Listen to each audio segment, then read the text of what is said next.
Hi, my name is Benoît Le Bouteiller. I'm a psychoanalyst, and I started a new series of talks called Question and Answers.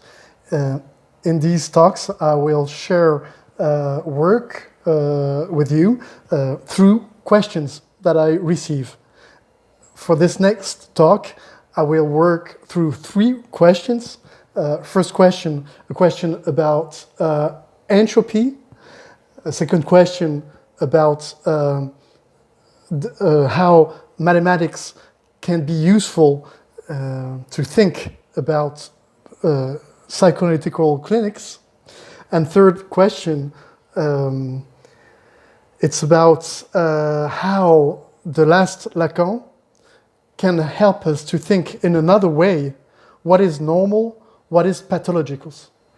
I will be very happy with your presence. So please, you can register, and I will be very glad to see you there. See you soon.